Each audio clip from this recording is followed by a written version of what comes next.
Power on.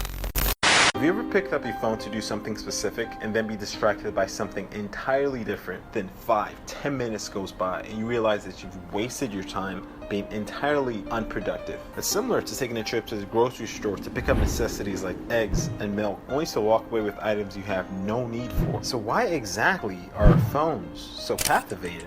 And why do we have this impulse to always check them? The most important apps on our phones, Facebook, Instagram, Snapchat, are designed to capture and hold our attention for as long as possible. The longer they can do this, the more they can sell ads and the greater their profits. Just to put it in perspective, Facebook as a company is valued at over $400 billion. We must realize that there are thousands of engineers, software developers, and behavioral experts on the other side whose job it is to keep us hooked. In other words, the addictive nature of these services is not accidental, it's by design. And our minds are simply not evolved to handle persuasive stimulus to this capacity. Let's think of the tactics that are often employed, whether it's the streaks on Snapchat to the tags on Facebook. These are carefully crafted behavioral exploits. Even autoplay and video suggestions here on YouTube. All of these ploys are attempts by corporations to ratchet up their persuasive tactics. It's all an attempt to grasp your attention, to keep those eyeballs on that screen. The second thing to consider is the nature of the human brain. You see, our brains crave dopamine. This is the neurotransmitter associated with pleasurable activities like food, sex, and drugs. Well, our phones are a constant source of dopamine. For instance, when we get a lot of likes on an Instagram picture or replies on a tweet, you feel an instant reward, a feeling of social approval, and humans live for this. And each time we go through this motion, the behavior is reinforced, the habit is further developed through a psychological phenomenon known as variable schedule rewards. This is essentially unpredictability that we find addictive. In fact, dopamine levels have been found to spike when variability is introduced. For example, let's look at Facebook again. Once you start scrolling through that feed, you're never sure what you're gonna find. Whether it's the photos of your crush, comments on a post, or just random comedy videos that a friend might have shared. You're itching to find what's next. This is the essence of any feed you find on a social network, be it Facebook, LinkedIn, Twitter. It's like a slot machine. Furthermore, one of the reasons our phones are so addictive is because they provide solace during times of boredom, loneliness, and restlessness. So whenever these feelings occur, we automatically pull out our phones without a thought. So that's the problem. The exploitative design of the apps that we frequently use, coupled with the hard wiring of our brains, just doesn't pair very well.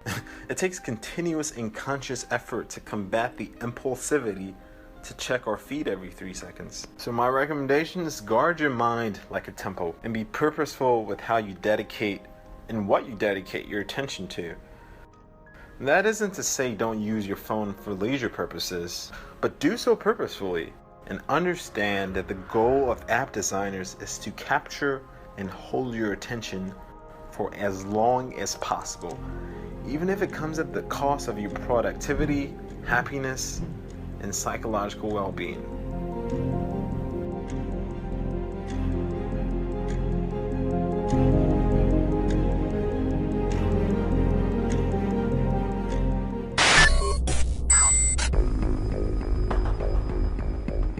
Earth, 2019. Dominant species, human.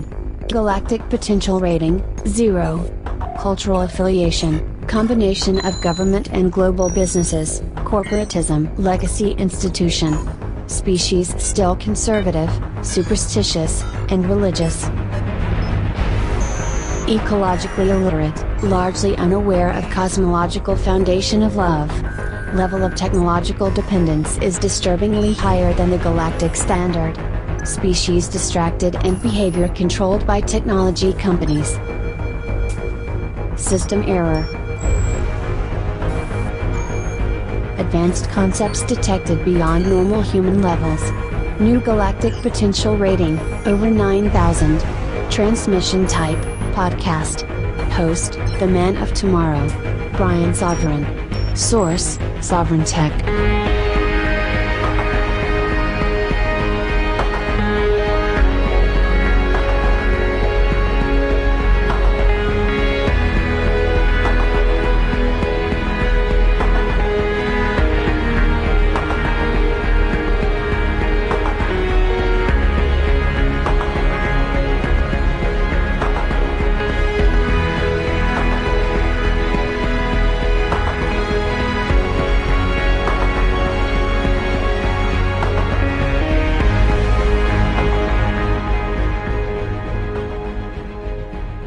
Like no other, a show like no other. You know what it is. It is time for Sovryn Tech, and I am the Golden Stallion, the man of tomorrow, Savzu, the rated R radio star, here for another double load, which means you get episodes back to back. It's supposed to be a triple load last week, but whatever. Crazy schedule. In fact, we'll talk a little bit about that in the beginning here.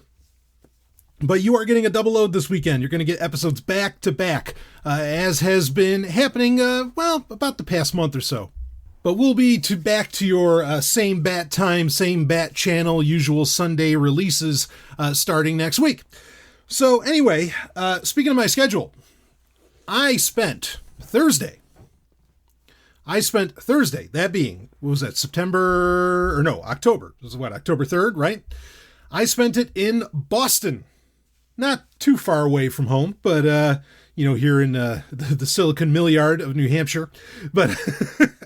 but went to Boston for the LastPass, it's LastPass and Twit, as in twit.tv, as in the podcast network. They were holding a joint event called Unlocked. And this, I've actually told people over the past, couple months, as soon as they announced it, that I would be there for that event. And it was a cybersecurity and identity event, that's kind of a subheader that they gave it. Now, I'll admit, the big reason that I went for this, and it went from about 3 o'clock or around 3:45 to, ended up going till about 6 o'clock. And it was only one panel. It was not a bunch of panels. It was only one. And this was, the one panel was the main reason that I was going to this, because somehow they got Steve Gibson, Steve Tiberius Gibson. They got him out of the house, as it were, and on the East Coast, which frankly, I thought wouldn't be possible. But I know, Steve Gibson, of course, is the host of the Security Now podcast, my favorite podcast, and like Sovryn Tech, one of the longest running tech podcasts in the world. They've been going a few years longer than I have. I think they're on the order of, 11 or 12 or however many years that they've been going. Sovryn Tech's only on 8, but, only compared to most podcasts. Are you fucking kidding me? Anyway, 8's an eternity. But regardless, my favorite podcast, and of course I consider Steve Gibson to be a personal hero, quite frankly. And it was an absolute honor. I got to shake hands with him, got to meet him, have a little laugh. And if you follow me on Twitter at Sovryn Tech, you can see a picture of me and the man himself. And what an honor it was. But there was a great panel there. Actually got to hang out with some Sovryn Tech listeners, one of which I'd yet to meet, but has been very gracious with me in the show. Another who I consider to be a dear friend, and it was awesome to catch up with all of them. And there were more, and it's just a great networking event, and ended up being a great time. But the panel, and this is really it. It was like, you go there, the CEO of LogMeIn, which of course owns LastPass. And folks, I've recommended LastPass on this show for years and said, look, if you're going to do a password manager, that's the one you're going to rock.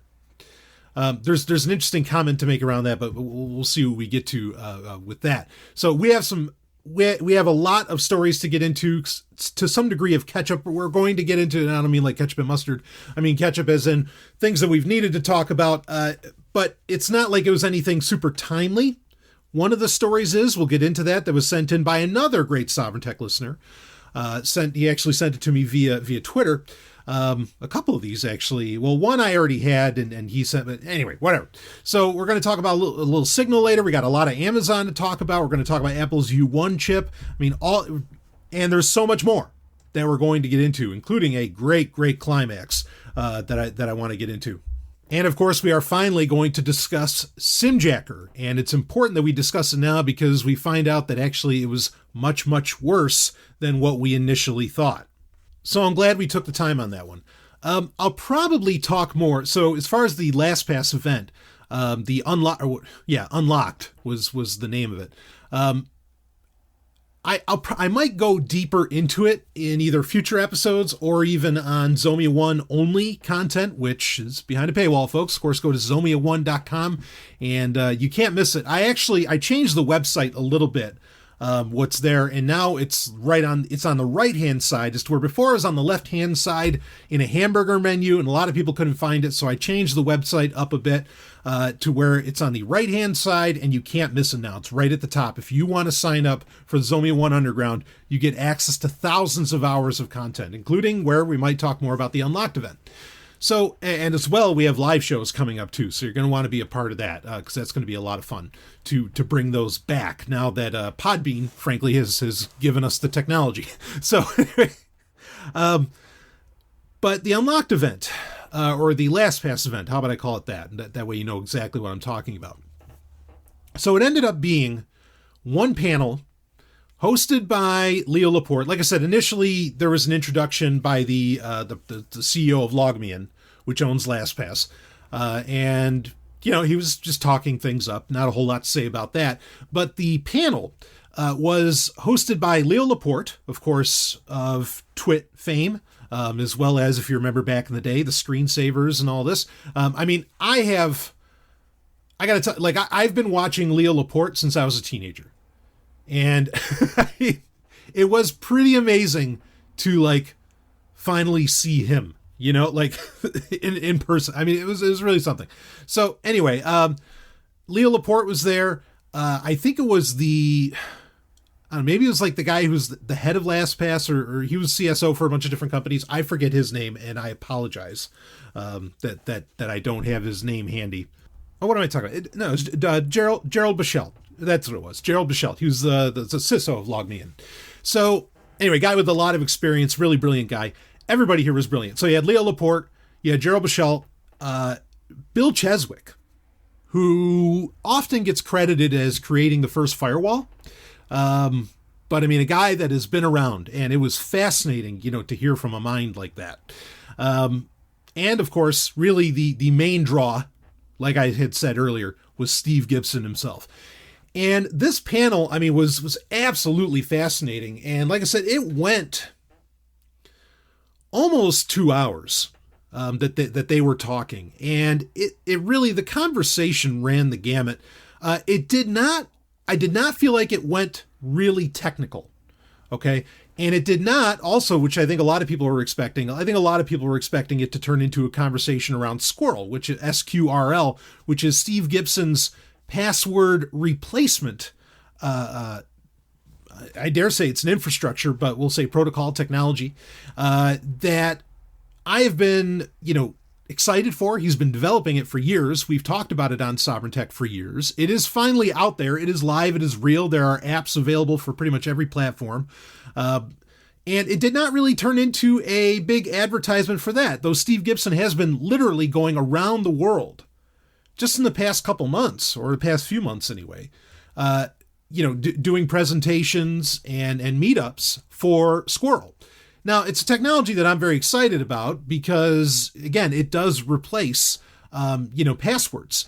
And basically you have a handshake of QR codes that it does. And it's really slick. The event itself, if you want to hear it, Leo Laporte did say they are going to release a podcast version of the conversation, of the talk. There weren't any slides or anything, so an audio version of it would be fine. I was, he mentioned that early on, because otherwise I had brought my little H1N and I was going to record it myself, but that ended up not being necessary at all. So the conversation was interesting. I mean, again, you have real heavy hitters in the cybersecurity space here. Bill Cheswick, Steve Gibson, I mean, Leo, to his own degrees, and Gerald, they were, I mean, these are guys that know their shit. I'll admit, I found myself shaking my head a lot. I was just like, no. I wasn't really disagreeing with Steve Gibson. In fact, maybe the most shocking thing that was said. So, well, here's a few of the shockers. So, Bill Cheswick, pretty much everybody there was saying, oh yeah, because they were asked a question. This leads into nicely how what we need to talk about at the beginning of this week's episode of Sovryn Tech.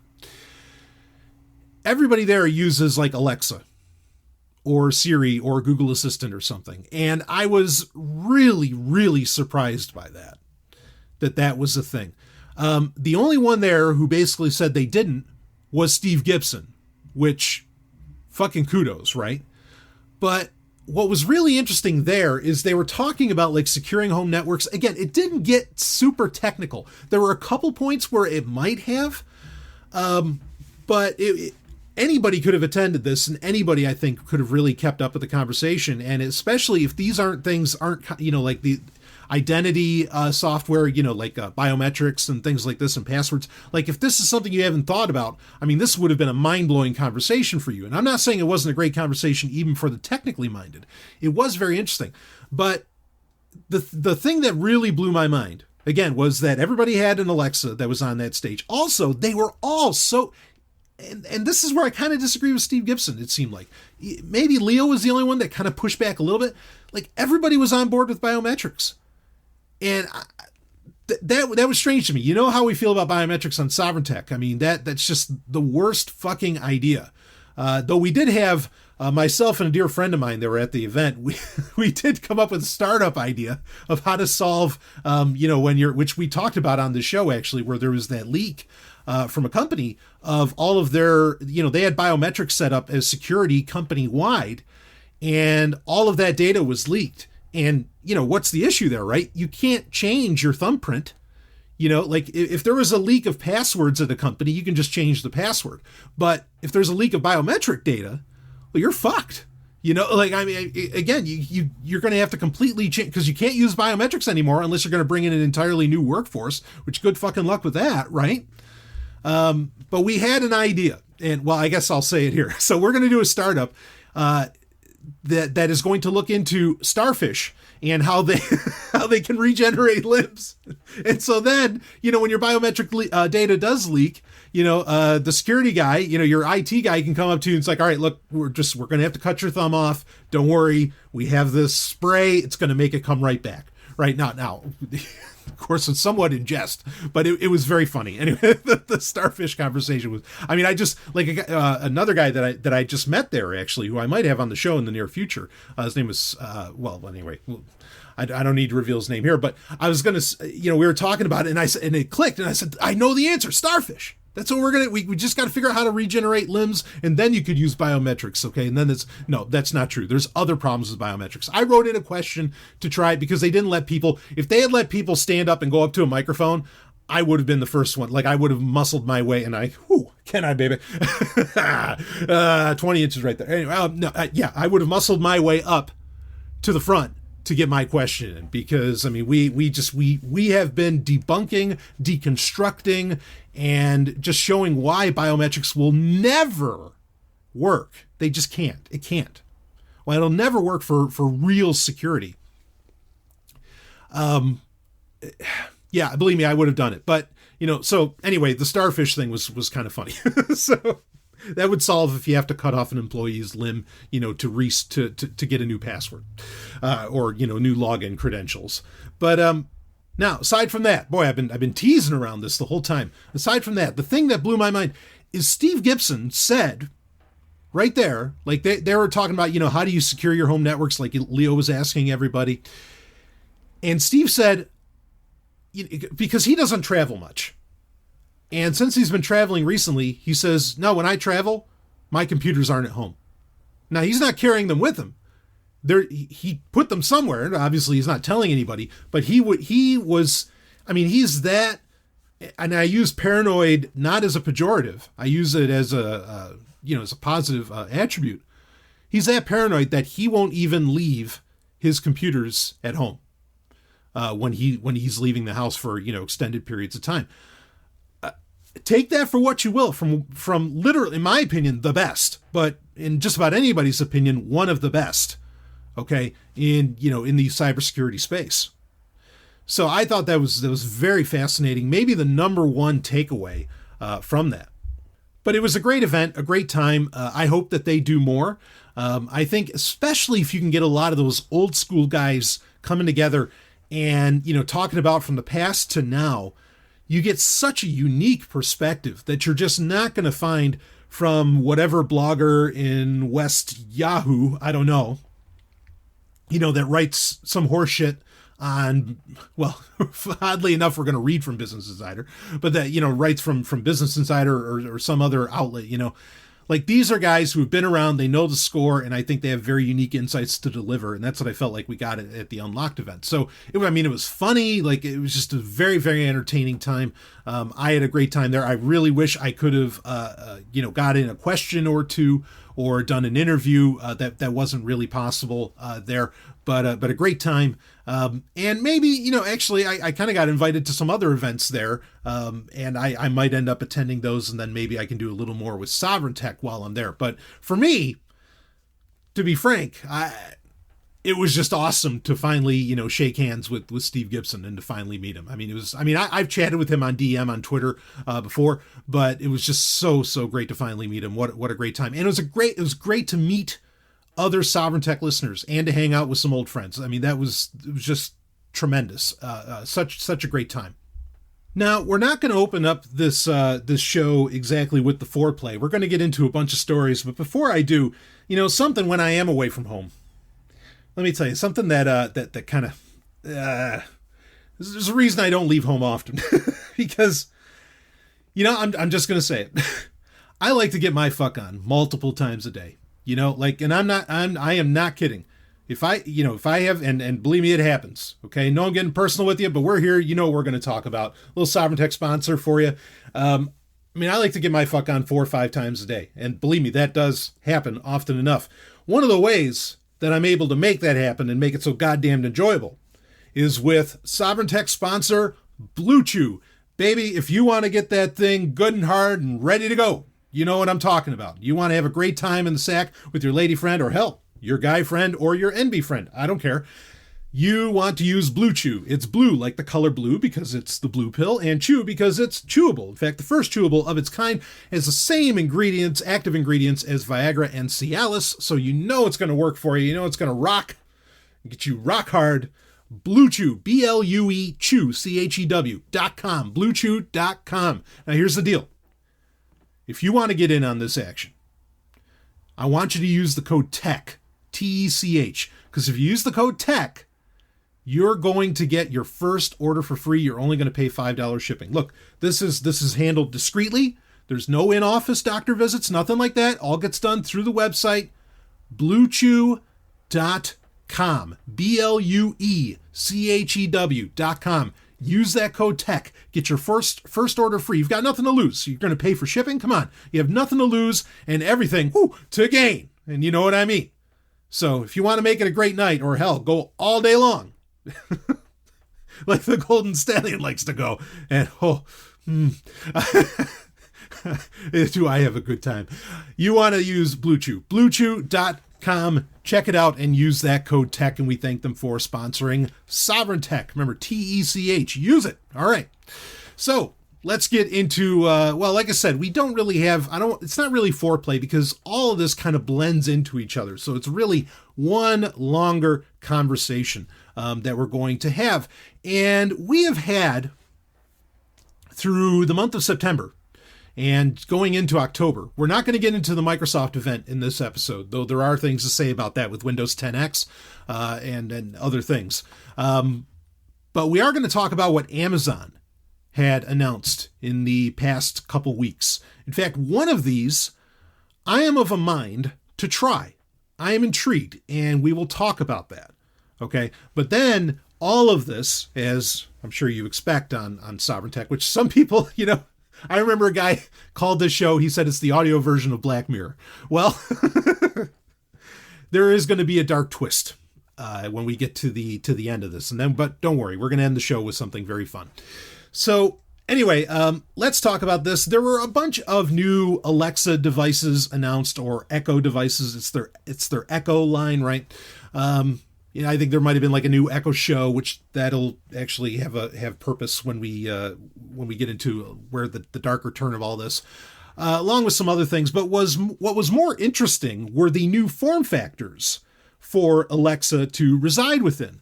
And mainly, those are now also, well, quick, all right, those are the glasses, a Ring, and I don't mean the Ring doorbell, right? Or like the Ring video doorbell, which Amazon owns now. And in fact, that plays into our dark turn as well, because Ring also announced new product lines or talked about new technologies. But regardless, you have the Ring, the Alexa Ring, okay, or the Echo Ring. You have the glasses. And then we have the Echo earbuds, or the Echo buds, maybe they call them. It's called the Echo Loop, not the Ring. It's the Echo Loop, but that's the Ring. And then there's the Echo Frames, which are the glasses. And then you have the earbuds, which we'll talk about those, because Microsoft actually, this is where we will talk about the Microsoft event. They also announced something similar, and we'll get into all of that. But we have a few different stories to read as far as all of these goes, but it all ends up becoming one really big topic, okay, that we're going to get into here. So there's a lot to cover. The first story here is from Forbes, and this is just from a day ago, October 4th, 2019. And here we go, by Ilker Koksal. Amazon introduces new invite-only products, Alexa-enabled rings and glasses. At their latest event, Amazon has announced that they are placing their experimental limited volume hardware on the market. Titled Day One Editions, the limited hardware is currently available on an invite-only basis. Based on customers' feedback and reactions to the new technology, Amazon will decide whether or not their experimental products should become widely available. The two of the most attention-grabbing products are the Echo Loop and the Echo Frames. Now, before we get into all that, I do want to, at the very least, okay, fuck Amazon, fuck them all. The Sinister Six, right, that we talk about all the time. Amazon, Apple, Facebook, Microsoft, Samsung, go down the list. Fuck them. But I have to give them credit for taking some of their R&D, okay, and actually creating and releasing a product, even if it's through an invite program. This is credit that I've given. I mean, I can't stand Samsung, but this is credit I've given them as well. At least they will release their wild prototypes, and stuff that's happening in R&D, they will put out there. It might not sell many, but they'll put it out there. And I do have to give a company credit when they do that, because like me growing up, so I used to really be into cars. I mean, I still know a lot about cars, but I used to really, now I can't stand them. I mean, I have one, obviously. I need one, obviously. But I used to really be into them, and read Motor Trend and a lot of this other stuff, okay? And the thing is that there's two things that disillusion me from being into the automotive industry, okay? One is the introduction of computers and a shit ton of bullshit technology, and frankly, as we've covered on the show over the years, the lack of cybersecurity systems in place, okay, with cars. In fact, there's barely even the conversation. Like, there weren't even like jobs available for cybersecurity with the cars themselves, but they're slapping in these, OTA capable computers into these cars, and they're just not giving a shit about security. So computers and cars, or the fact that I can't even like work on a car and fix a car, fuck it, I can't stand that. Okay. But the other thing that really pissed me off was you would constantly see over the decades, you'd see these amazing concept cars, right, from all these companies, and none of them would ever get released. They'd never release these fuckers. And I would just, you just get frustrated, and basically cars all end up looking more or less the same. And it's like, man, where are those great concept cars? Like those crazy Lincolns and those crazy, hell, even Dodge had some, or what was it? Was it the Dodge? Was it the Banshee? I mean, like all these just awesome looking cars that you're never going to be able to really have unless you're, in the upper echelons of making money in this world. And I mean, upper. I mean, even beyond like what The Rock does. So it's just, the automotive industry is bullshit. I can't stand it. Hate it.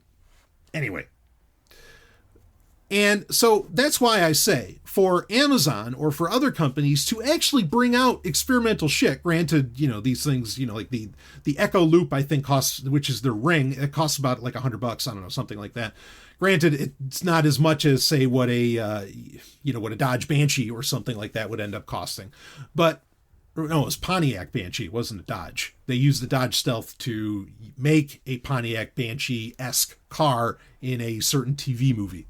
That's another story for another time. But so it wasn't a Dodge Banshee. Sorry, it was the Pontiac Banshee.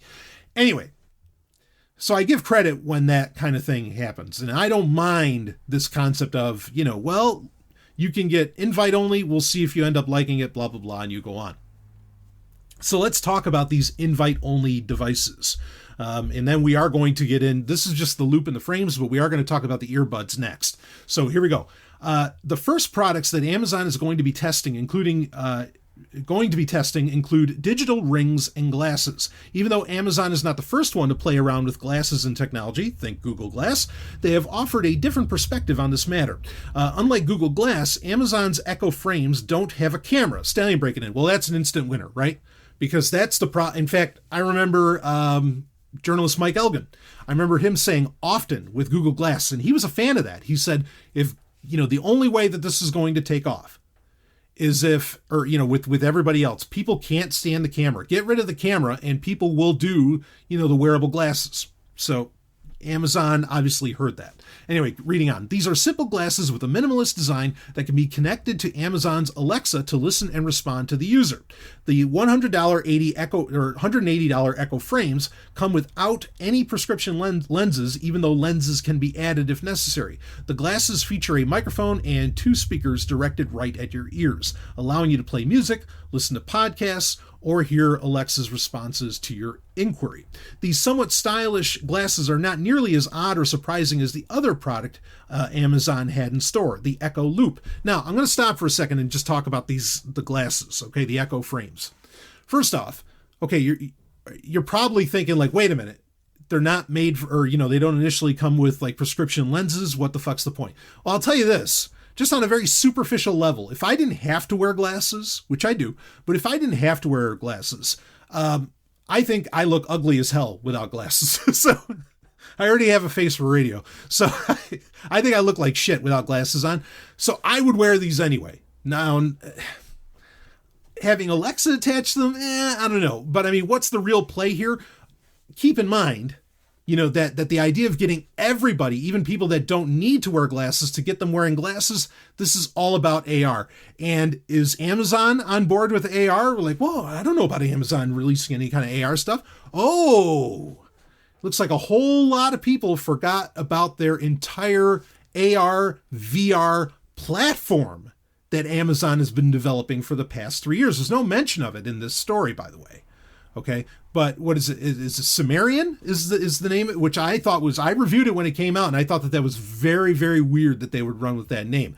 But regardless, Amazon is poised and ready to get into AR or even VR, and certainly getting everybody used to wearing something over their eyes. That's something that Amazon is testing here. This is going to be a conversation when we get into the earbuds as well. Let's understand something here. You cannot go outside of you cannot be away from your phone. Granted, who is, okay? Unless you're me, and I've talked about that in a recent Q&A episode of what I'm doing to, there are plenty of times where I will leave the house without the phone.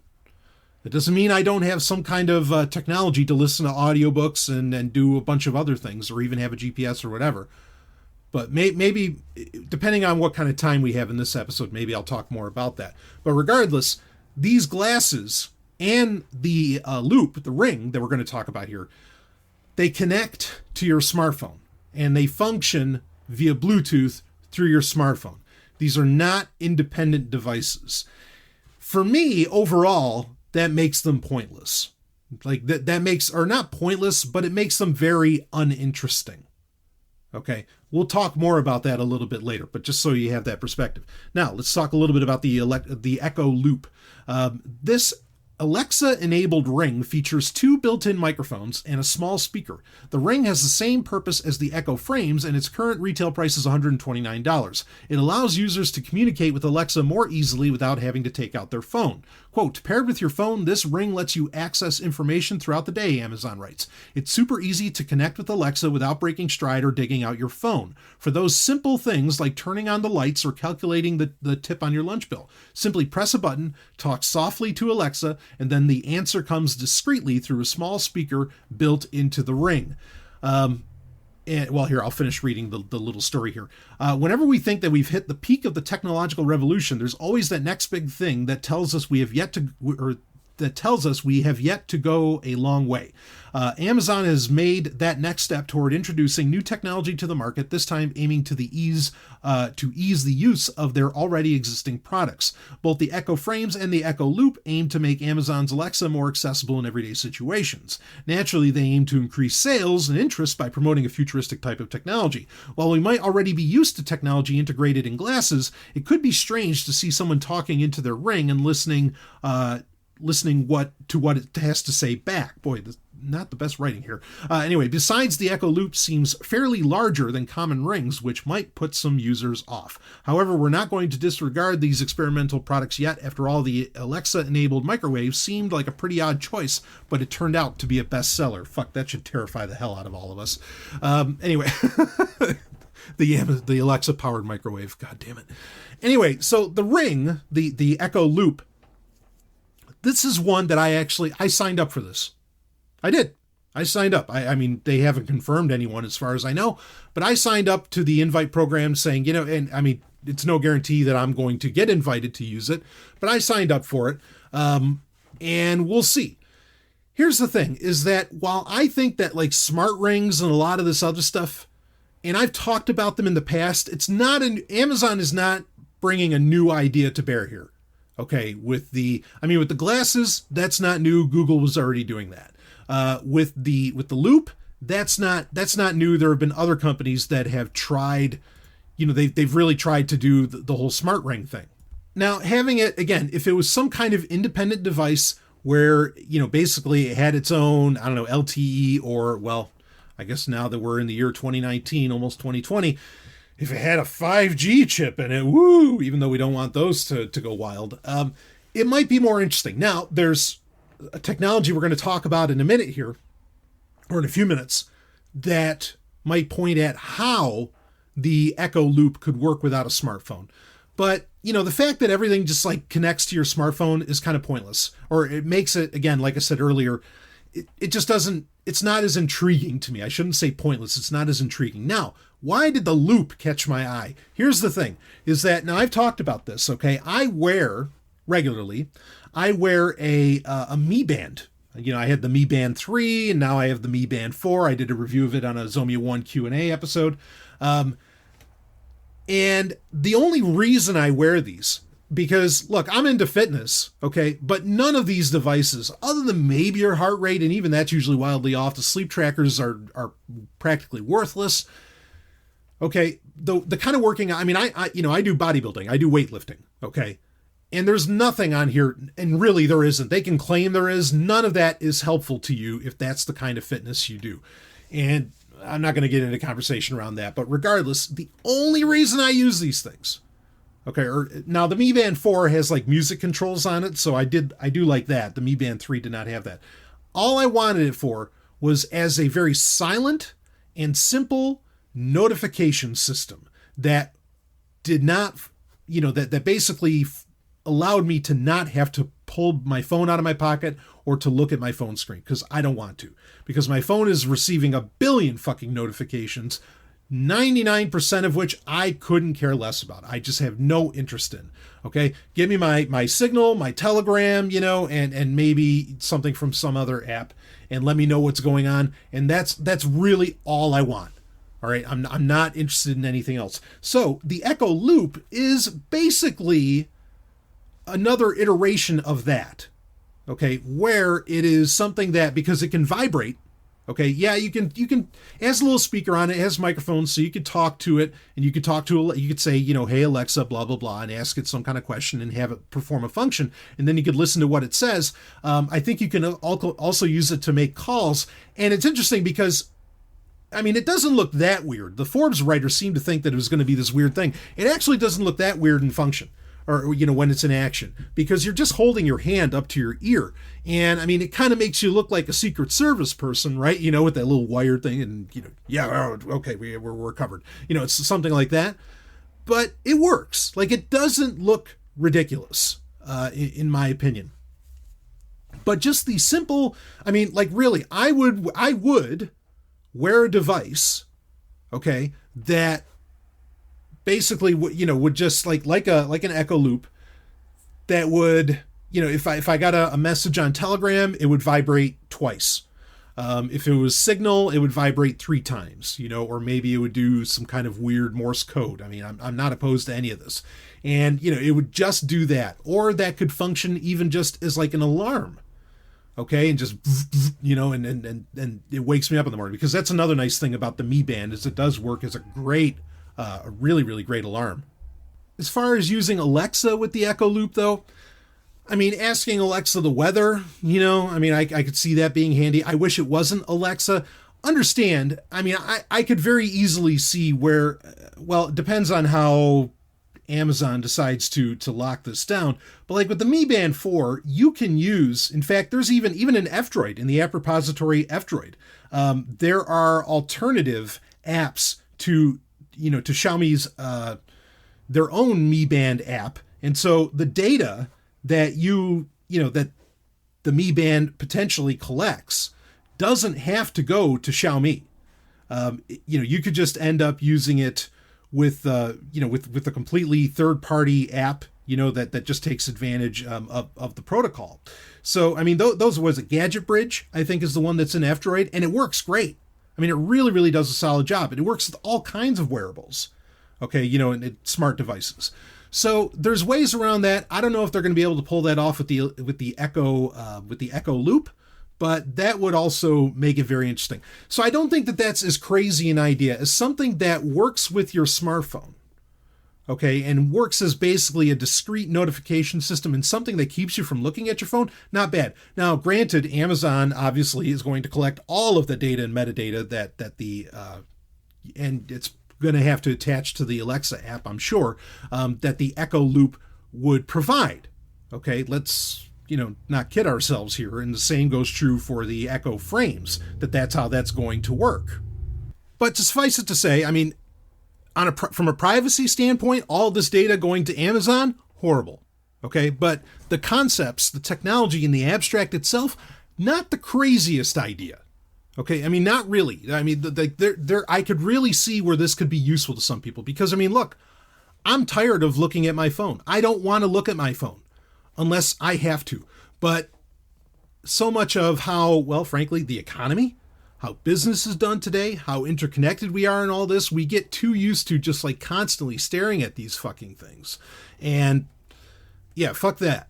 So anyway, now another way that this is going, and this was, to me, outside of the frames, we know where that's going with AR. And actually we're going to talk about that a little bit more later on too, because I think Apple's making a play in that direction. But the most interesting thing, and these were leaked the day before the Amazon event. Here's the story. It's from the Washington Post, of course, owned by Amazon, which is interesting. But the headline of it is AirPod rivals, of course, AirPod being Apple's headphones, that hang in the ear. AirPod rivals give consumers an earful as they try to catch up to Apple. And it says, Apple is leading with AirPods that don't look like giant Mentos. So what the hell does that mean? Well, you'll find out. But basically it's referencing the Surface earbuds from Microsoft, which does look like a giant Mentos in the ear.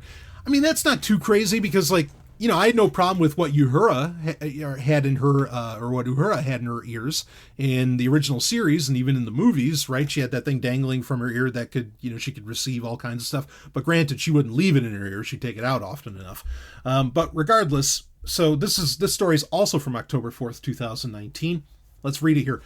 Some people would rather put a broken Q-tip in their ear, while others would prefer a bulky earplug or a mint candy the size of a coin.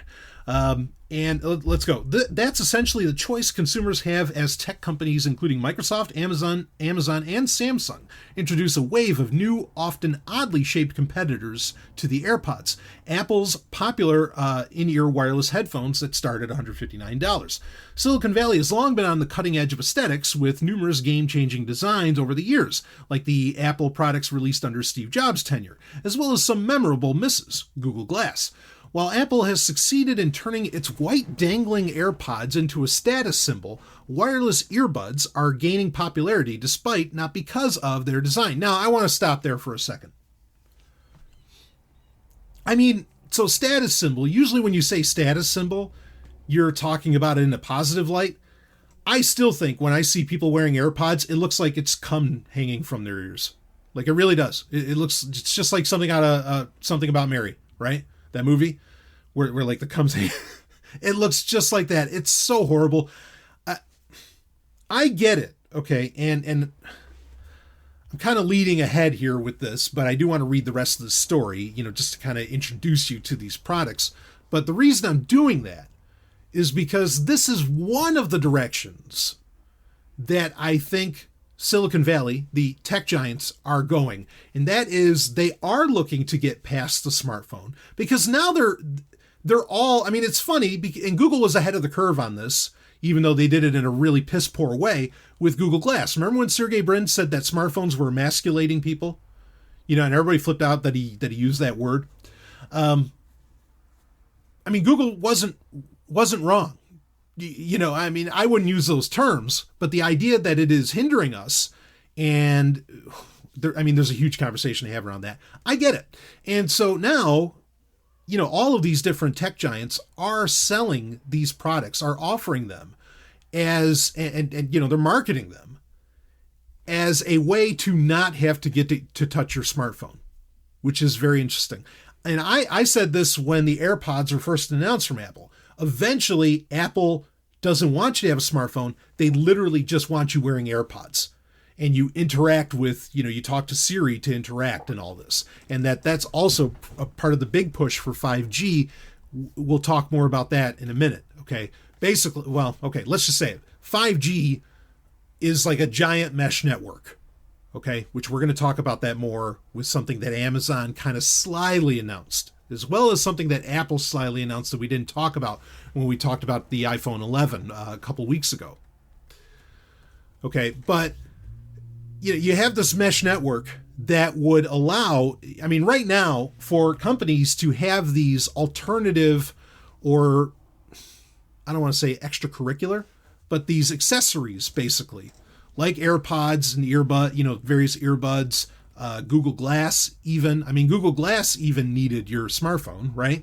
But like Echo Frames, Echo Loop, and so on. For these things, or even like my Mi Band 4, for these things to work, you've got to have the smartphone, which is basically like smartphones they're not a mesh network, but they could be, but they're not a mesh network, at least right now. And but they are the mesh network for all of these accessories, right?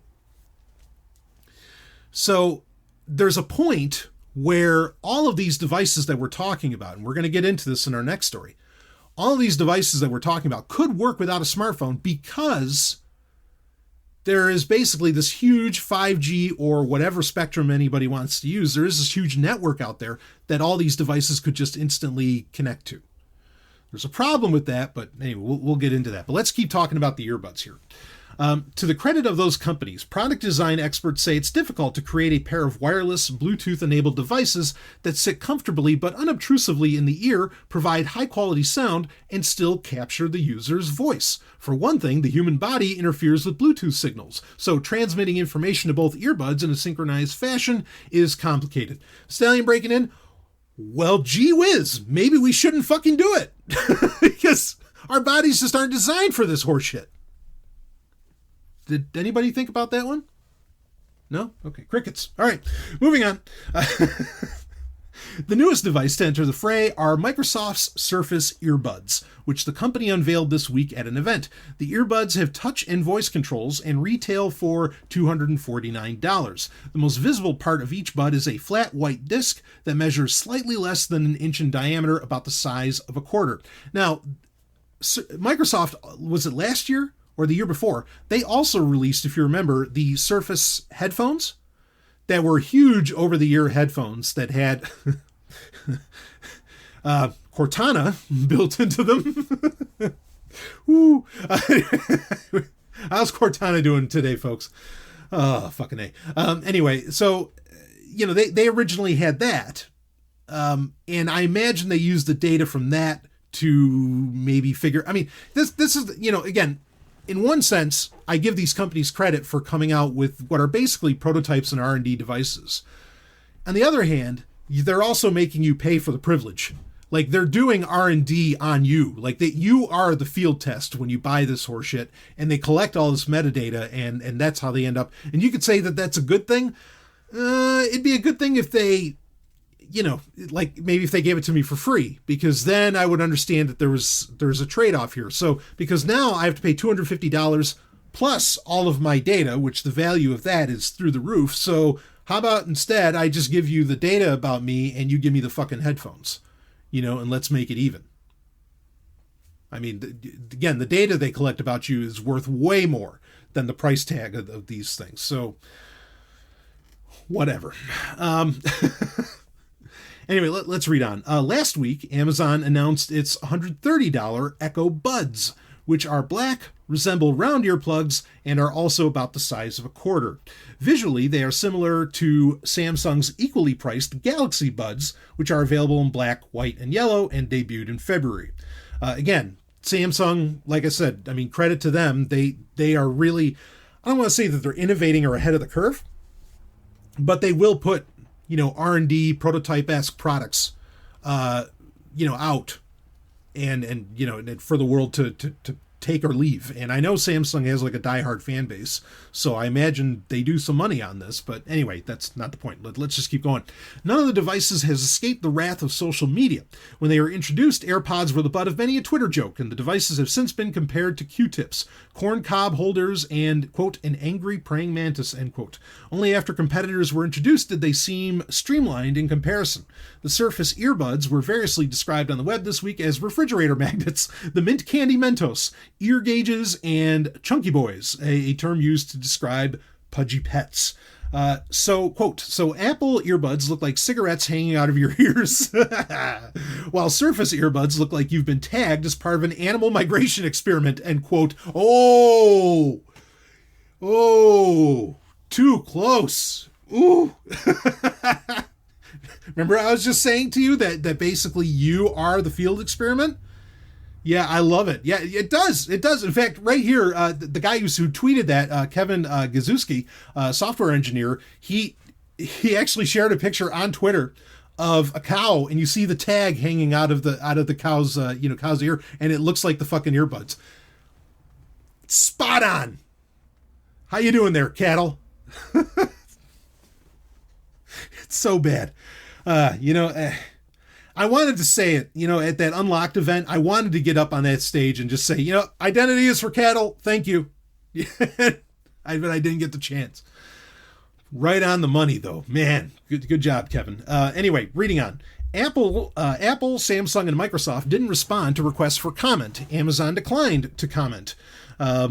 And which is ironic considering that he owns the Washington, or that Jeff Bezos owns the Post. But other tech companies have followed Apple's lead, in part because earbuds have become big business for the company. Though Apple doesn't disclose AirPod sales, Wedbush Securities analyst Dan Ives estimates that the company will sell between 55 million and 60 million AirPods this year, the equivalent of roughly $9 billion in revenue. That's an important source of income as consumer interest in the iPhone wanes and the global smartphone market begins to slow. Anyway, it keeps going on. And it talks about some other companies that are coming out with this thing. Again, I think ultimately, we don't need to read the rest of this story. We do have another story we're going to get into. I think ultimately, like I said, and I think other companies know this, this is, for a little while, it seemed like people were going to go, like, or that Silicon Valley, the tech giants were looking at smartwatches. as the way to, the next boon besides the smartphone. I think it's pretty clear, and I've been saying this actually for, ever since the AirPods came out. This is really, earbuds is the direction that Silicon Valley wants to go. And this is a big part of why you're constantly getting the thinner and lighter phones that effectively, this part's just a theory on my part, that it's to get you used to like not holding the phone, like you don't even feel the phone. It's to make the phone effectively disappear sooner or later. And so for everything to switch over to earbuds and maybe glasses for some AR overlay, I think that's the direction that they're very, very much looking at. And that's why even when Cortana fails, Siri is clearly shit compared to Google Assistant or Alexa. These tech giants, these companies, they can't, or what the fuck is even Bixby, right, from Samsung, they can't quit. They can't give up on this because they know that somebody in that space, they're either if they're going to stay competitive, they have to be in the voice assistant space, which ultimately leads to you interacting with all of their services and technology, which you will pay a subscription fee for, is going to be in your ears. It's going to be in earbuds. Okay. And they have to be there. They don't have a choice. They've got to be there. Okay. And it's also telling. Now, in upcoming episodes, we'll talk about the Microsoft event. Okay. But it's also telling that Microsoft has very clearly been downplaying. Okay. They've been downplaying the operating system. They don't care about Windows anymore because they know the future, there isn't even going to be a screen in front of you. It's all going to be about services and just getting you to pay that subscription fee. If there's going to be a screen in front of you, that screen is going to be connecting to some cloud service. And well, there's problems with that, but you get my point that that's the direction that they're really going to go. Now, again, if I had mentioned that the earbuds or the Echo Buds from Amazon, that they were leaked ahead of time. Now, when I saw the leak, I was like, I was thinking, wow, Amazon is clearly with the initial Amazon Echo, they are fine with completely leapfrogging, entire markets, right? I mean, they have no problem with leapfrogging the smartphone. Okay, like the Fire Phone fails, fine, we'll do the next thing, and they did. I was half expecting that, and that's kind of what the leak was talking about, that, they'd be Alexa powered, and that somehow these earbuds would work without like a smartphone, and that they would, you just have Alexa in your ear and you'd interact with it. And I'd be like, well, there it is. They just beat Apple to the punch of where eventually Apple wants to go. Okay. And that would have been very interesting, but now it's just pointless, right? Like, I don't see the real advantage. I mean, especially since these are things that are suction cupping in, into your fucking ear. I don't see the advantage to looking ridiculous, which you clearly do with any of these devices in your ear, even Apple's AirPods. And it's out. This is a whole other conversation, and one that we've kind of had in the past. It is outrageous that having an Apple device, AirPods, iPhone, whatever, is some kind of symbol of status. Boy, that makes humanity sound so fucking pathetic. That, they are wearing AirPods? Oh, he's something special. Like, are you fucking kidding me? I mean, it's right there in the story. That's how they wrote about it. Outrageous. Anyway, the fact that these things don't work independently, I mean, Alexa, you could just have the Alexa app operate in the same way that these earbuds do, right? Or whatever, voice assistant you want to rock with right through your smartphone, because it has to connect to your smartphone anyway. So like, what's the big deal? I don't get the big deal with these things, other than it is just to start prepping you and to fund, through you buying these things. It's to prep you and fund future development to where they get post smartphone and you're just putting earbuds in your ears. And again, maybe you'll put on glasses for AR. Okay, now, how can this happen? Well, this is why everybody, I think, is really excited about the potential of 5G. Again, we did a review. We talked about 5G when it seemed to finally be codified and, where we actually had, a full-on protocol and everything. And we talked about it and what it's meant to do. Okay, because what it's really about is multi-device communication. It's not. Even though they're selling it to you as, oh, it's faster, it's this, there's great speed improvements. There's very little difference in website load times in reality on a 5G device as compared to a 4G LTE device. This is about something much, much bigger. Okay. Now 5G is just one way that you could have basically a million fucking devices like connected inside of a Walmart or whatever, and everybody's connected. And yes, you're going to have more reliable signal, say with your smartphone, if it has 5G, because 5G is just like bouncing off of everywhere, off of a million different devices. Sure. But that doesn't necessarily mean it's going to actually be like a faster transmission of, as compared to 4G. Okay. So anyway, but that's just one idea. Here's another idea, and this was very quietly discussed by Amazon, very quietly brought up. And also, this is going to play into something from Apple as well, and this is where that dark turn comes in, okay? Because you're just thinking like, oh, well, these are interesting consumer products, and maybe some people with a lot of disposable income would somehow be interested in these sorts of things, and they'd want to try them out. I'd love to have a conversation, because I heard this at the Unlocked event as well, where like, okay, why do you use an Alexa? And the person actually was Bill Cheswick. He said, because I'm an early adopter. And I've heard this from like libertarian and ANCAP speakers and other people. They're like, oh yeah, we're early adopters for this. In what world is that some kind of virtue? Okay, it's what you are, but I don't see that as like, this is, like some kind of flag you're going to carry up a hill. It's so weird, but that's another conversation for another time. But here's the story. Let's read this. This is from September 29th, 2019. From Business Insider. Amazon may soon be able to track your phone's location even if you don't use any of its products or services. And this comes from a great Sovereign Tech listener. Though I did have this, and I put both links in the show notes. I have a story from Wired UK, which actually talks about this, as well as something that Apple announced that I think went over a lot of people's heads. But anyway, let's talk about this one.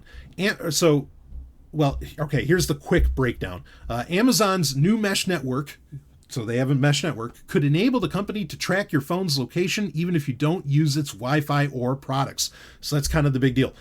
There's other quick notes here, but let's read part of the story. Among the avalanche of products detailed at Amazon's hardware event on Wednesday were two features that are a bit less tangible. Sidewalk, a new wireless protocol that links smart objects, and Eero, a pre-existing brand of Wi-Fi router the company acquired and is selling for people to use in their homes. With the new offerings, the number of Amazon-made routers and devices in homes and stores is set to increase nationwide. Sidewalk will use this proliferation of devices to build a mesh. Sidewalk's the protocol, okay? Eero is the company that makes Wi-Fi routers and all that. You should be terrified that any of these. I mean, it's funny. Like, a lot of people thought that when Apple were making, what was that?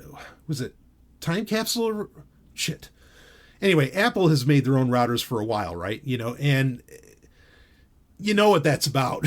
Like, anytime these companies, or like even Google was doing it, it is all about that data collection going right to that company, whether the ISP wants to hand it over or not to whoever. But anyway, let's keep going.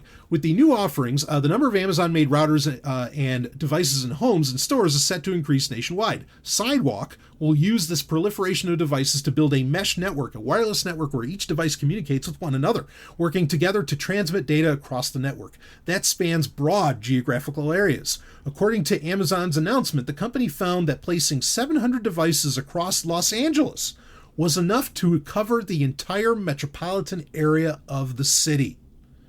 Now, privacy watchdogs are sounding alarm bells about what that means for the company's ability to surveil individuals.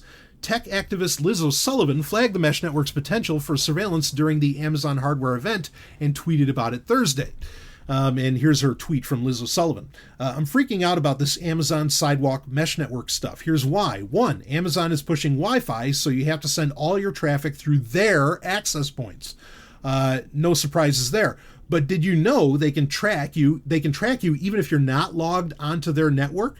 And she goes on and on, but this has to do with the Sidewalk protocol, which we're going to read more about. Here's what you need to know about the new Amazon update and what it can mean for your privacy. Amazon's mesh network could help the tech giant monitor your phone's location. Even if you don't use Amazon's wireless networks in your own home or join its Wi-Fi networks when you go out, the mesh network could enable Amazon to get data about the location of your devices. Owners of Wi-Fi networks can track what devices are nearby even if those devices don't sign on to the network, just like a smartphone can detect nearby networks without signing on. So Stallion breaking in, I don't have to explain that any further. You already know what I'm talking about. I mean, say like you go to the gym, you go to Planet Fitness or something, instantly your smartphone comes up, do you want to log into Planet Fitness? Right? So, I mean, that's your smartphone and a router pinging each other. Okay, and your smartphone is sending a ton of identifying information, just like that router is, frankly. But anyway, if you're in range, if you're in range of a wireless network owned by Amazon, the company could receive information like your device's MAC address, a unique identifier assigned to each device. If you've used that device to download an Amazon app or log into your Amazon account, the company could pair that MAC address with your user profile. How many of you have an Amazon app on your smartphone? I do. Go ahead, you can admit it. Raise your hand. I know you're listening to a podcast. Raise your hand. You can admit it. I have the Audible app. Okay, I mean, I have tons of books on Audible. I listen to Audible all the time. I mean, I wish it wasn't owned by Amazon, but turns out that it is. But that's enough for Amazon to be able to tag you based upon the MAC ID that you've, of your device, which is very difficult to change these days. I remember, even just 10, 12 years ago, you could, at a tech company I was working with, we had a literal floppy, 3.5-inch floppy disk that we could just pop in and we could rewrite the MAC ID on a device. It was so cool. In fact, or not a device, but a computer. I mean, it was a point of sale, but it was a computer. It had a Pentium 4 in it, the whole thing. I kept my board of that for a very long time just because I loved the fact that I could instantly write the MAC ID on that thing. And what a great computer to fucking have. Okay, so that's a pain in the ass. Now, when I say MAC, again, we're talking about MAC address. Okay, some people get confused when you say MAC ID. It's the same thing, but some people think their MAC ID is their Apple ID. That's not what I'm talking about. We're talking about the MAC address. So Amazon could know exactly that it's you, absolutely, because you're signing in with, or because they're pinging the same device. Okay, now this article doesn't talk about it, but basically Sidewalk is, so you have. That's used for like radios, like CB, all these, radios and some other communication devices. You have the 900 megahertz range, okay? And that frequency isn't regulated. It's just there and it's wide open. And basically some guys at Ring, okay, the company, Ring Video Doorbell, right? Of course, owned by Amazon. They found out, well, shit, we have this 900 megahertz range where we can do whatever the fuck we want. Now, I'm not arguing for regulation here. I'm not saying that the 900 megahertz frequency should be regulated, but I'm saying that, it's walkie-talkies use it. Anyway, it's unregulated for a reason. But they're like, well, we can use this. And this is basically what Sidewalk is that now the 900 megahertz, that frequency is it's intermediate power. It's not like low, but it's not like a Wi-Fi, it's not like a Wi-Fi router. It's not 2.4 gigahertz or 5 gigahertz or anything like that. So it doesn't have a great range, but that's the rub. It doesn't need to have great range to become a mesh network and to work because Amazon's products are fucking everywhere. And so it creates its own little, in a very real way, that's what a mesh network is, an alternative infrastructure of the internet, an alternative internet. Now, in the abstract, is there anything wrong with that? Not exactly, but there is a problem with it when there's one company that's collecting all the data that this little mesh network does, and when you only need 700 devices to cover the entirety of LA? Woo! Why does this matter? This is where the story goes on.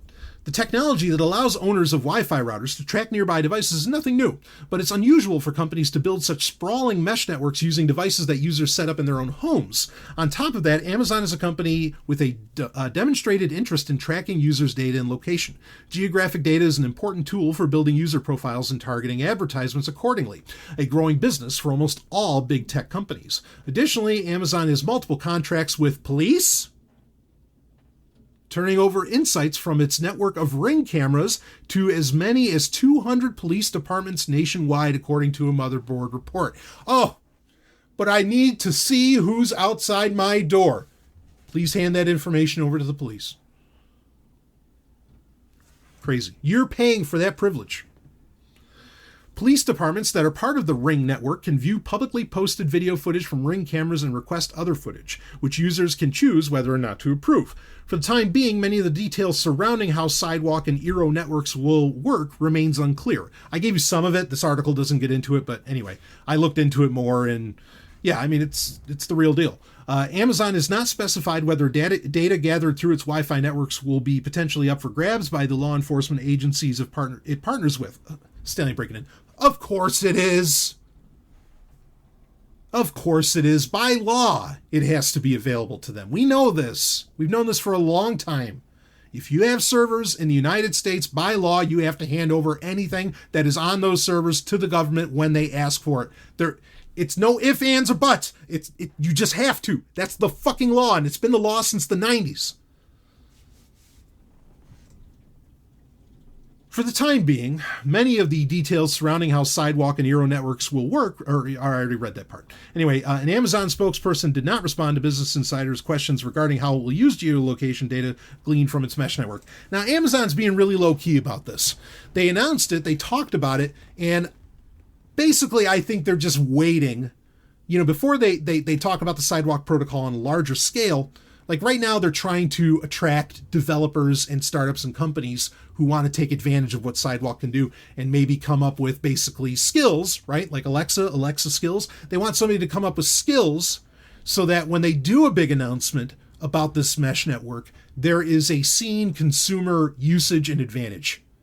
Okay, some shiny device. Maybe it's the very things, and this is, like I said, where this leads into this. We're going to talk about Apple in 1 second. Maybe, okay, it's the earbuds, the loop, the glasses, the whatever fucking device that we're talking about. Because if you have Sidewalk, if you have that frequency, that radio frequency going out everywhere, you don't need Verizon's 5G. You don't even need the 5G network. You don't need any. Amazon does not have to invest in 5G. Amazon does not have to invest in phones. They don't have to invest in a phone company. If they have their routers, okay, and if they have their devices that are transmitting the Sidewalk frequency everywhere, covering an entire city with only 700 devices, that ain't hard. Then all of their Echo products, the Loop, the glasses, the earbuds, all that could connect to that network and thus connect to Amazon and thus connect to Alexa, which Alexa is basically Amazon's servers with a voice, and they'll just work, and they'll just work anywhere. Yeah, it should scare the fuck out of you, because who's collecting all of that data? You could say, well, doesn't that make things so easy? Really, what the sad part is, it does make things so easy, but again, who's getting all this data about you and who's tracking you wherever you go? You don't even need to have a smartphone, right? Or it can track your smartphone if it wants to, because if you have Amazon's apps on your phone, you're fucked. Okay? So that's a problem, because they're going to get all this data. They already work with law enforcement, and they're going to hand that data right over to the government. And again, they have to. That's always the problem with this shit. But outside of that, what's really sad about this is that this only proves, and if Sidewalk finally really goes public and really gets some kind of consumer usage, it proves that mesh networks, we already know mesh networks work, but it proves that we really could, as we've talked about in previous episodes, we could create independent internets, independent alternative infrastructures that activists and other people could take advantage of with very few devices, with very little overhead, that we could use instead of having to use the big bad internet. The sad part is just wait and see. Someone's either that 900 megahertz range is somehow going to get, in some way is going to actually get regulated and controlled. Somehow this is going to end up getting taken over. But that's the sad part, is that it just proves that we really could have these very free networks, and we can have this data accessible just about everywhere, and data connection we could have available anywhere. There's no need to have to pay for the stupid phone bills that we pay to Verizon or Google or Sprint or T-Mobile or whoever, when all of this could just be done with mesh networking and devices just being powered on is enough for them to interconnect with each other. But are things going to go that way? No, because somebody's got to make a fucking buck.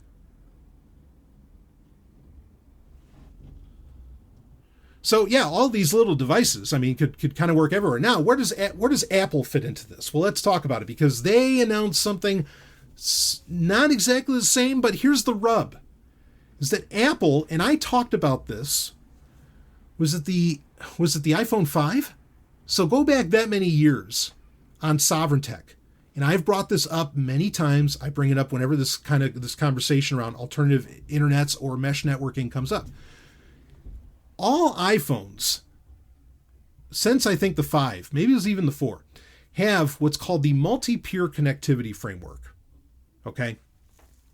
And what this is basically a mesh network where iPhones can all talk to each other. Okay? I mean, they can just instantly, it's like Wi-Fi Direct. Okay? But it's Apple's little own special sauce that they call the multi-peer connectivity framework. And I had postulated years ago that Apple will basically could create their own internet, just like what Amazon's really doing here with Sidewalk. Same thing. Same idea. Okay, Apple already has that in place. Now, here's where things get interesting, because while granted they could effectively track wherever your smartphone is, Apple has come up with it's what they call the U1 chip that they've put in the iPhone 11, and the very purpose of the U1 chip is to be now GPS. GPS devices, okay, and GPS chips, I mean, they have been so improved. I forget, it's something to where now they can get you within like 3 meters. I mean, it's a very, very precision geolocation ability that newer GPS chips have. The U1 is that on steroids, where they can really track you right into your house. Okay, with the U1, they can follow you with GPS. Now, that data is incredibly important to Apple for quite a few reasons, okay? It's funny because Amazon is basically figuring out how to track you outside of the house when you're not near maybe your Echo, okay? But then Apple is now tracking you into your house and what you're doing in your house. Now, what is the purpose around that? Well, here's the deal. Sooner or later, I mean, Amazon kind of beat Apple to the punch with the glasses, right? Sooner or later, I mean, Apple's already working on augmented reality, working on AR. I think the U1 chip is basically there to make a greater AR experience, but then also I think it's eventually to take advantage of this multi-peer connectivity framework. But at the end of the day, I mean, from a privacy standpoint, it is just a chip that is way better than just about any other one out there at tracking exactly where you are, right in your house. Are they on the couch? Are they here? Are they there? I mean, and Apple's tried this before, right? They had their little NFC tags that stores could put at the storefront, and it would interact with the iPhone and everything. I mean, it's not necessarily something new for Apple for them to try and get inside the walls and put things together. But I think it's part of a bigger plan, and, that U1 chip is really, that's scary too. You're just being tracked all the better. The iPhone right now is the best tracker in the world, and you, as we've been saying this whole episode, you are paying for that fucking privilege. Good on you. I hope you enjoy that device. I don't know how the U1 chip is going to possibly make Spotify work better for you, but I'm sure everyone will convince themselves somehow that it does. But the reality is, like I said, I think that's looking at AR. I mean, this is it, folks.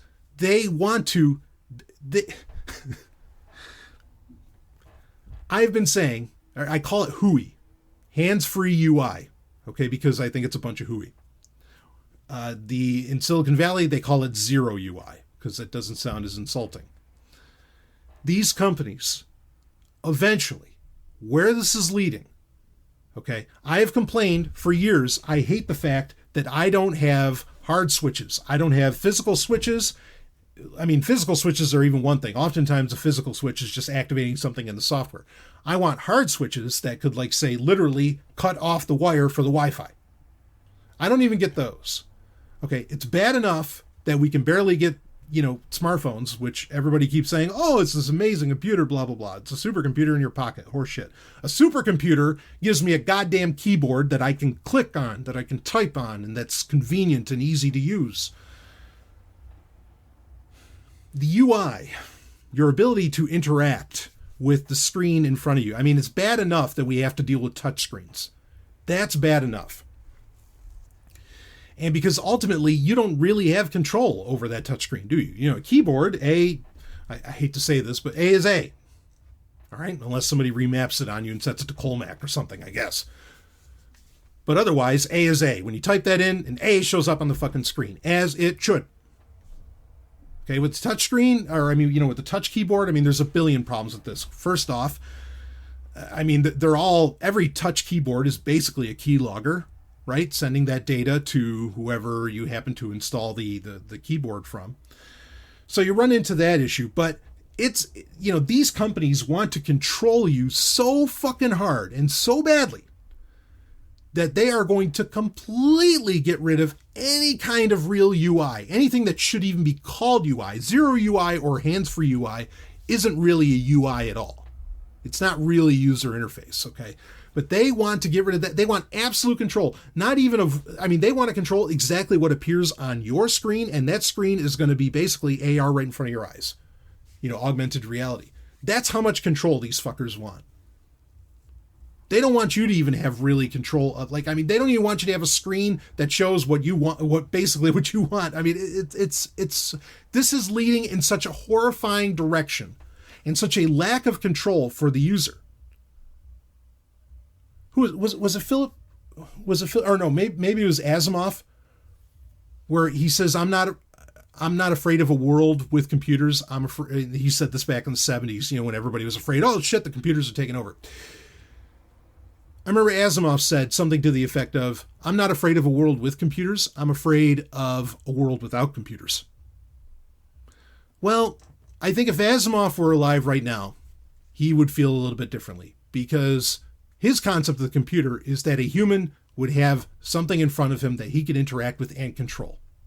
What Silicon Valley is doing, we're still going to have a world with computers, but they're not computers that you have any real control over. And that's a problem. And that's where all of this is really leading. It's tracking you. It is removing your ability to control it. This is not the future we wanted. This is not the direction things should go. This is not the Star Trek future. This is not any of that. This is not anything that science fiction has ever sold you.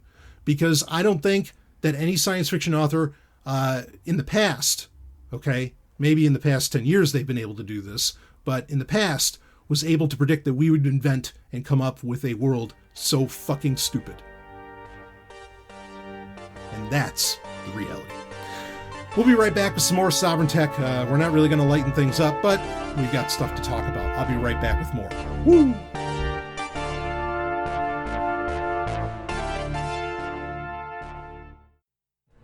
In 2014, he ran from Miami to San Francisco, raising awareness for Bitcoin and the homeless epidemic in America, and now he's doing it again. Blockchain evangelist and advocate for homeless rights Jason King is running across North America right now, from Miami to Santa Monica, right now. 5 years later, his commitment to promoting blockchain technology and fighting the homeless epidemic in America is stronger than ever. And you can help Jason now by going to blockchainacrossamerica.com. While you're there, donate to Satoshi Forest Sanctuary Incorporated to help the homeless, along with all kinds of other ways you can help. Get involved today. blockchainacrossamerica.com. That's blockchainacrossamerica.com.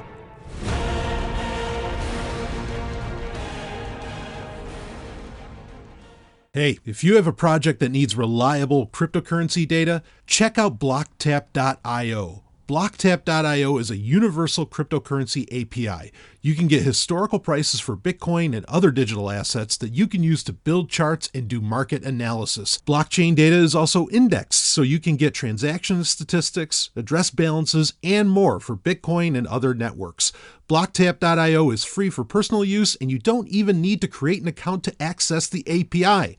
To get started, try some of the example queries on the homepage at blocktap.io. Again, that's blocktap.io,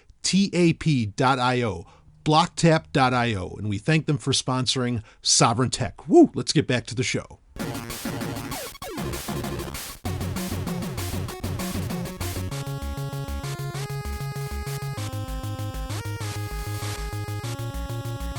HackSec.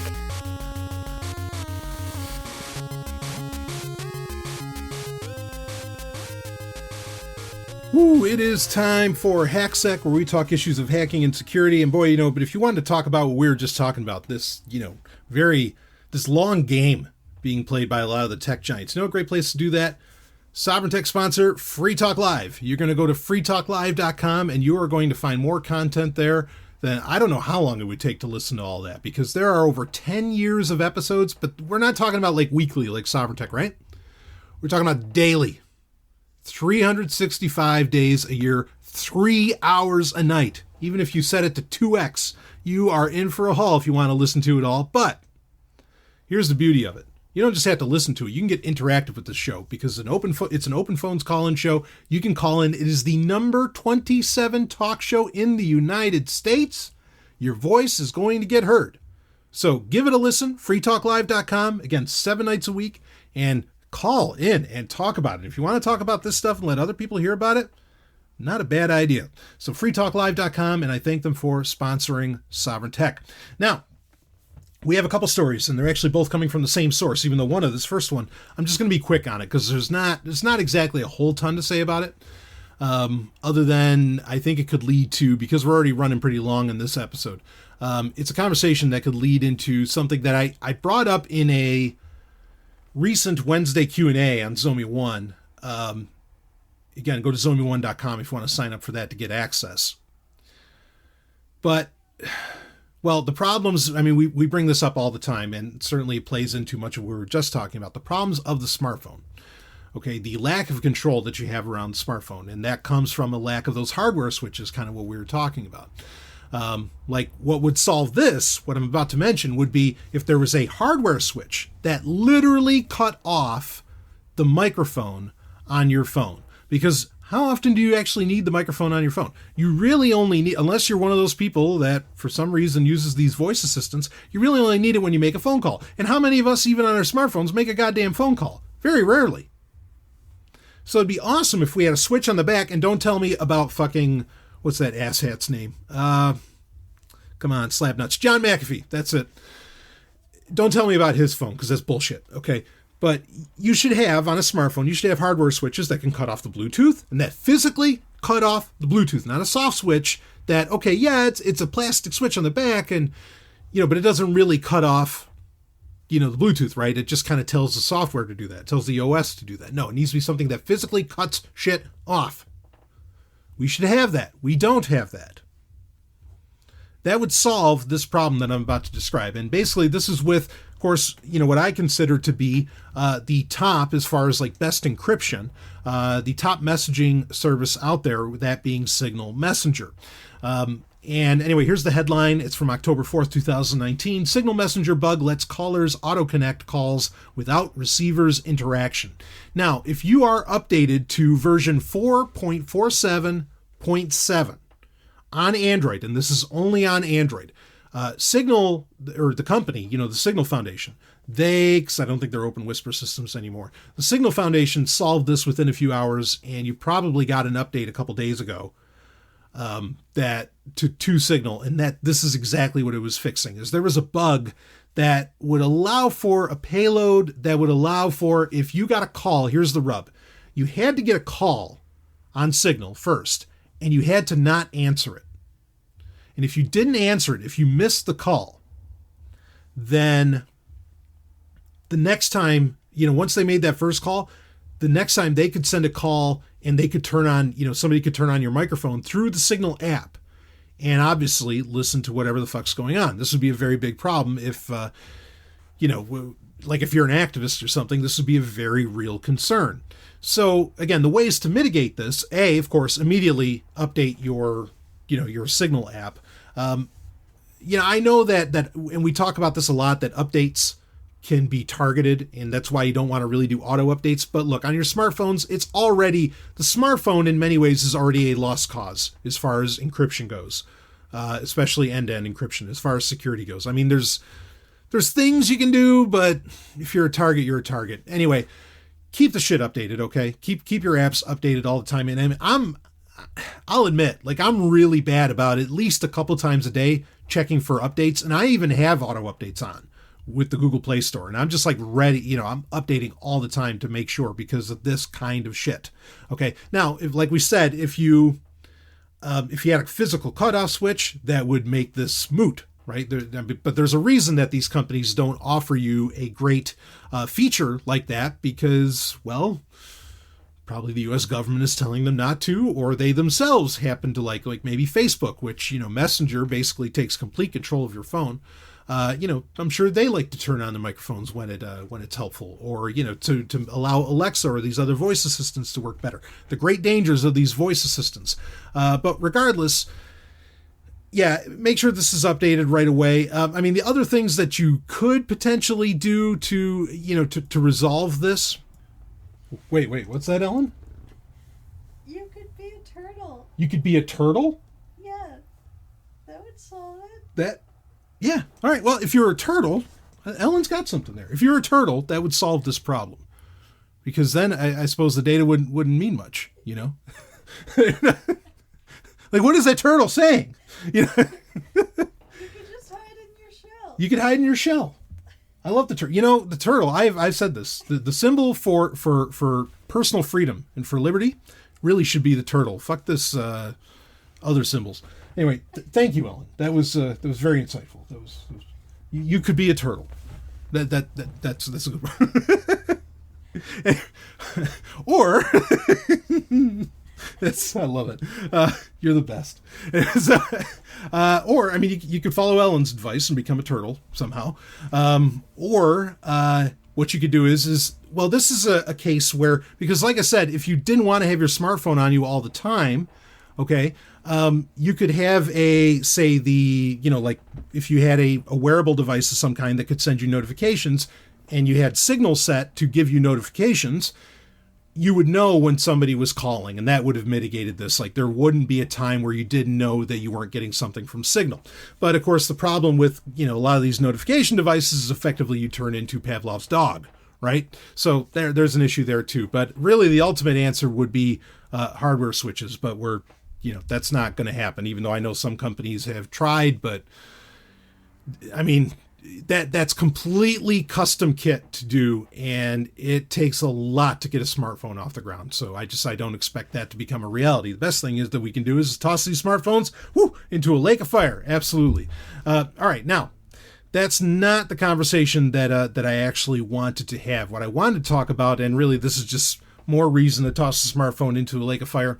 Not just smartphones, though, but SimJacker. Now, we've talked about this for a while. Here's the rub with this one, is that while this is something that is solvable, it is something that would take a lot of time, and I doubt that a lot of companies see the financial, have the right financial incentive to even solve it. This is also coming from the Hacker News from September 27, 2019.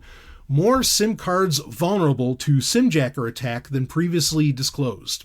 Let's read a little bit of it here. Remember the SimJacker vulnerability? Earlier this month, we reported about a critical unpatched weakness in a wide range of SIM cards, which an unnamed surveillance company has actively been exploiting in the wild to remotely compromise targeted mobile phones just by sending a specially crafted SMS to their phone numbers. If you can recall, the SimJacker vulnerability resides in a dynamic SIM toolkit called the SAT browser. It's S and the at symbol, then a T in browser, which comes installed on a variety of SIM cards, including eSIM, provided by mobile operators in at least 30 countries. Now it turns out that the SAT browser is not the only dynamic SIM toolkit that contains a SIMjacker issue, which can be exploited remotely from any part of the world without any authorization, regardless of which handsets or mobile operating systems victims are using. The following SIMjacker revelation, Lakatos, a researcher at Gino Security Lab, reached out to the Hacker News earlier this week and revealed that another dynamic SIM toolkit called Wireless Internet Browser, WIB, can also be exploited in the same way, exposing another set of hundreds of millions of mobile phones used to remote hackers. Lakatos told the Hacker News that he discovered this vulnerability back in 2015, but decided not to disclose it publicly until now because the process to patch such a flaw is complex and, most importantly, can be abused by, quote, bad guys to control phones running vulnerable SIMs remotely, end quote. Besides this, Lakatos also claimed that he independently discovered SAT browser as well, and also provided a video demonstration of the SIMjacker vulnerability with more details that have not yet been published by adaptive mobile security researchers who initially disclosed the issue earlier this month. The WIB toolkit is created and maintained by SmartTrust, one of the leading companies that offer SIM toolkit-based browsing solutions to more than 200 mobile operators worldwide, and according to some press releases, the list includes AT&T, Claro, Etisalat, KPN, T-Mobile, Telenor, and Vodafone. Now, just for a second on that. Okay, so SIMjacker basically uses, when they use the word browser, it's not exactly like web browser like you imagine. It's more of a browser of, again, it's a toolkit, okay? And it was something designed. Let's be clear about this. The SAT browser, the WIB browser, these were things designed for, Lakatos discovered it in 2015, but this has been implemented in SIM cards basically since there have been SIM cards. Back when, dumb phones, feature phones, right, were the norm. And it was something that would end up being used. And I think the reason that it was actually developed, okay, the reason it was developed was for, if you remember with feature phones, you used to be able to store, remember how you used to be able to store your contacts and even your SMS messages on a SIM card?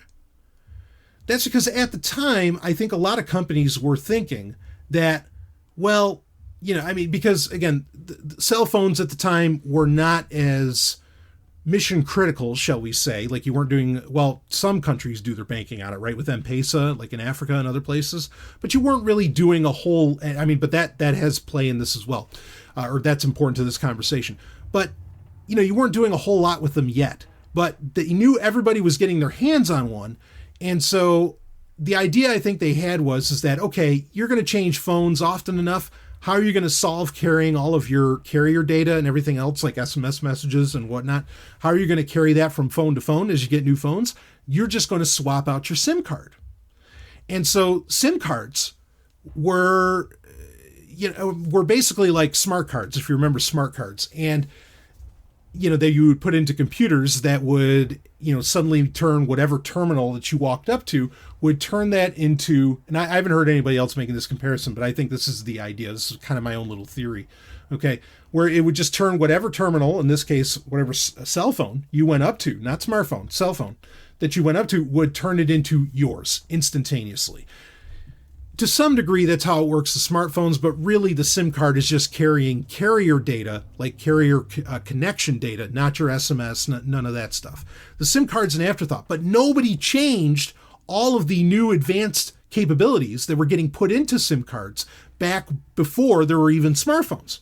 Nobody bothered to remove all of these advanced abilities. Now, the SIM card interacts directly, okay, with with your baseband processor, right? With the baseband firmware, which is what actually connects, okay, to, your 4G network or whatever network you happen to be talking about.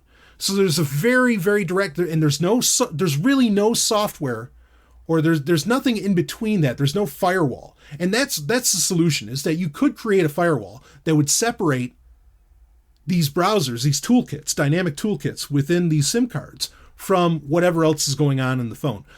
But you've got to have the financial incentive to want to, engage in that undertaking. And that's what's so concerning about this.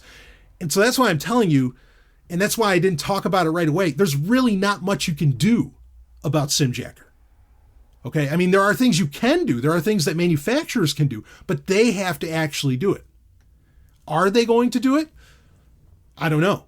It'd be a great thing with, 5G is not a great thing, but since we do have an entire new communication protocol rolling out that a lot of people are probably going to jump on at some point, and some point might even be forced, and like they'll shut down 4G, who knows? I mean, I don't think they'd ever really do that, but regardless, now's the time to fix this horseshit.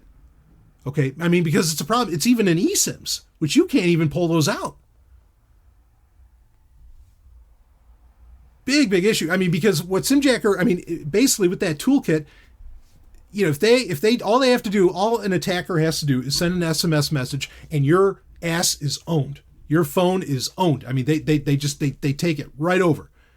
All remote code injection, the whole business, just from an SMS message.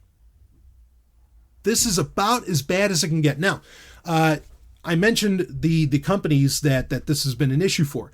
I have not heard differently, but apparently this only affects GSM. So if you are on CDMA, but there are very few CDMA carriers in the world. And actually, I mean, even 4G or LTE basically transcends GSM and CDMA anyway. So even then you're not really that secure. But, you have Verizon and Sprint that do CDMA, and I guess US Cellular, but they're kind of a weird company. So, everybody's kind of fucked with this. We don't have a complete list of what can be affected by it and what not, as far as I have seen, but more or less everybody's probably screwed.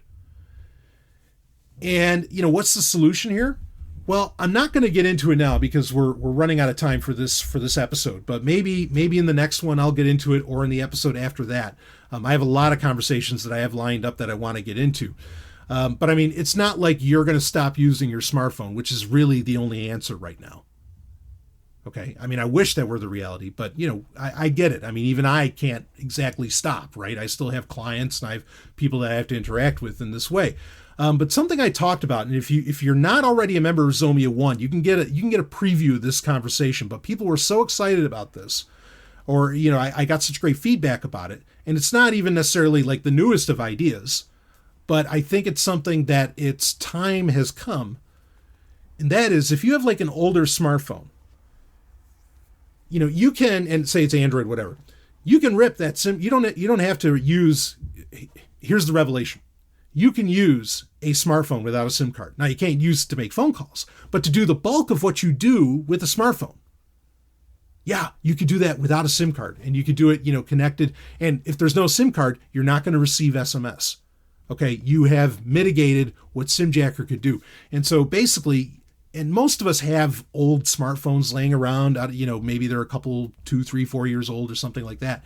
And if you did that, if you take one of those, okay, and you just limit how they communicate, but you do a lot of your other stuff on there. Maybe if right now, if you wanted to switch over your banking to using that device or something like that. There's options here of using SIM-less smartphones or maybe even a tablet. But you run into problems with tablets often enough where they'll say, well, this app isn't compatible with the tablet mode. And you can use F-Droid, and maybe there's a solution there. That's certainly a thing. But the real solution here is we have to start putting these smartphones in their place or getting rid of them. But for fuck's sake, don't replace them with Echo Buds or AirPods. Just get rid of the fucking concept entirely. Okay. I know that's a terrible way to end a show, but it is a conversation that we're going to continue. In fact, maybe I can have a guest on to talk about it, because I think that would be very interesting. This is a conversation we are going to continue, and we're going to continue it. Maybe we'll continue it in our double load this weekend. We'll see. So I did have a movie review I wanted to get into, to end this off with something fun. But you know what? I'm going to leave you with the tease. You are going to have to wait till the next episode to get the real resolutions to all this. But I hate to have you walking around in any kind of fear. You don't have to fear too much. But I hate to have you walking around in it. But with SimJacker, there's not a whole lot you can do. Anyway, If you want a solution, some of which we have talked about on Zomi One content, please go to zomi1.com and you can sign up for that and get access to it. But don't worry, I'll give you the solution or a potential solution in an upcoming episode, and we will cover that. So anyway, that's it for this episode of Sovryn Tech, and I will see all of you on the other side. You just experienced Sovryn Tech. Go to sovryntech.com, that's SOVRYN tech.com, and connect with us there. Find links from today's show and catch our podcast feed. Sovryn Tech is copy heart. Copying art is an act of love, and love is not subject to law. So please share the show however you like. Welcome to the evolution.